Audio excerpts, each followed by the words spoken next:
Hey everyone, it's Tori and welcome back to my channel, or welcome if you're new. For today's video, we are going to go over all the journals I plan to use for 2025.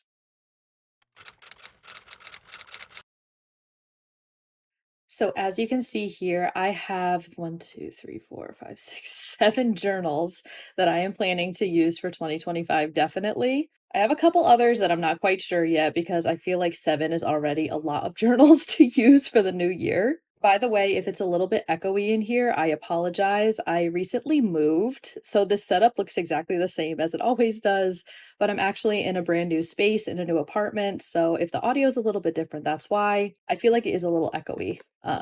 So I'll figure that out later. But anyways, we've got a mix of old journals that I've been using for the last couple years and also some new journals, but I think I am going to go over the new journals first just because I'm really excited about them. I will have all of these journals linked down below if I can find them, as well as some specifications of each journal on the screen. And that'll just have things like journal size, page count, page GSM, that kind of stuff if you're curious. So without further ado, let's hop into my 2025 planner or journal lineup.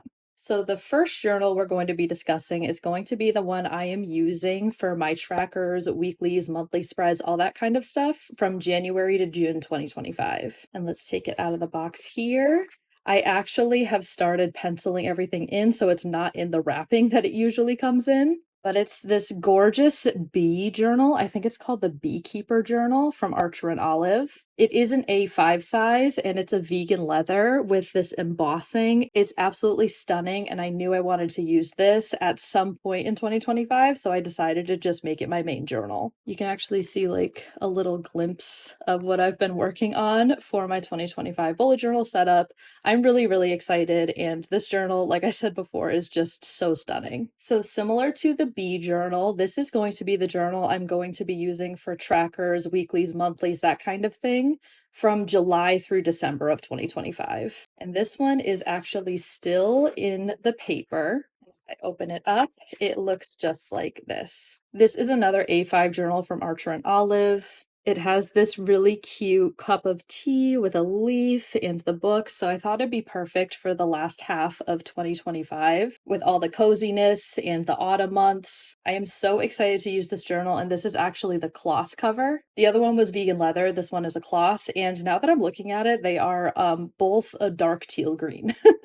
But yeah, this one is going to be from July through December, and I am super excited to get into this. So those are going to be my two main journals of 2025. But I'm also going to be using this one, which is significantly bigger. It's the B5 size from Archer and Olive, and this is going to be for my reading journal. In 2024, I had a reading and media journal. I actually had a couple of them. This was my main one, and then I ran out of it in August. So then I switched over to this one for the last quarter of 2024. And I use these two journals to kind of like track the books and movies and TV shows I was watching and reading this year, to do like some collages, some review spreads. It was really fun. And I wanted to do something similar for 2025, but only really focus on the books. And when I saw this journal with their Halloween collection from this year, I wanted to use this so bad as a reading journal. This is very in line with what I'm reading right now. It's been a lot of fantasy romances. I was rereading ACOTAR this year, and I'm going to be reading Throne of Glass and Crescent City next year. And this was just giving like mainly Throne of Glass vibes, but also like ACOTAR with a little eye. I thought this was just like so Sarah J. Maas coded. I could not get it. This one has 160 pages. The other two journals I shared in the beginning of this video were 192, so it has a smaller page count. I'm not entirely sure if I'm going to end up filling this up this year, but if I do fill it up, I'm going to have space left over in this journal, so I can just switch over to this one if I need to. But I'm definitely going to start out 2025 with this journal and see where we end up. And also like the spine. I can't. This is just such a gorgeous journal. And yeah, like I said, this is just going to be a reading journal for this year, and I can't wait to set this up with you in the next couple weeks. My last new journal that I'm going to be using in 2025 is this junk journal that I got from Notebook Therapy, and I haven't even opened it. It's still got the plastic cover on it, so let's open it together.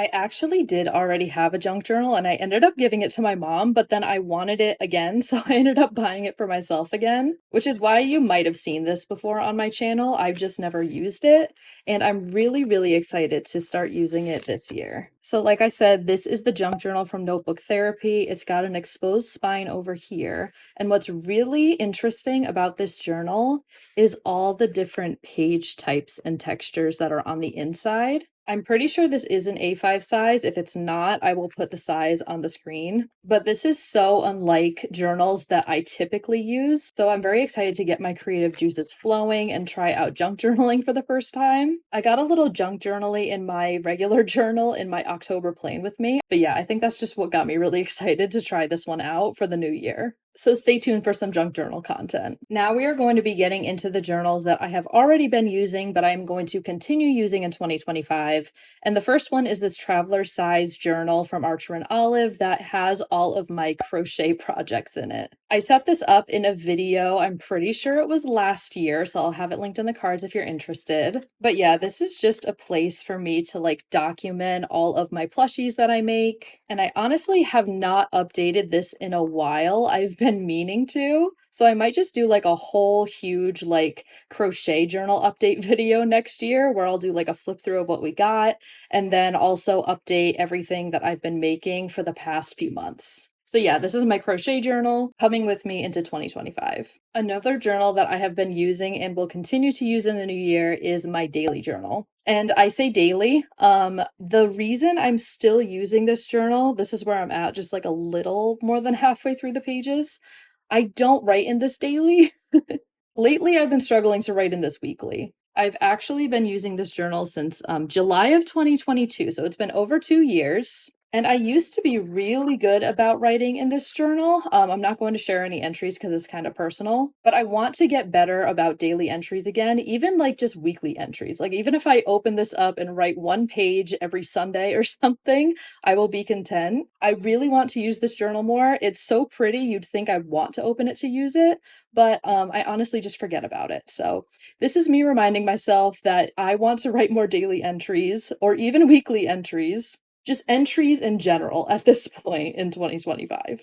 By the way, I get a lot of questions about this whenever I bring it up. It is from Rifle Paper Co. Again, it will be linked down below if I can find it. And the last bullet journal that I'm using in 2025 that I'm actually carrying over from prior years is my junk drawer bullet journal. This one is an A5 size from Clever Fox. It's got this really pretty rose gold cover. And I actually don't know if I even opened this in 2024. Oh, I did. Yeah, so I think I opened this one time, and it was for a collaboration video I did with Jess from Joshi Curran. Otherwise, yeah, this was something I was testing out for my January 2024 theme, and yeah, didn't open it since. But I like to have this journal on hand just in case I want to test out any layouts before I put it in my actual bullet journal, or just another space to put spreads that I otherwise don't really know where I would put them. In this case, that collaboration video, I could just whip this one out, pick a random page and start doodling, whereas it would kind of be out of place if it was in like my regular bullet journal. So yeah, I do really love this journal and I am going to continue carrying it over into the new years until I fill it up and then I can start a new one. So yeah, junk drawer bullet journal.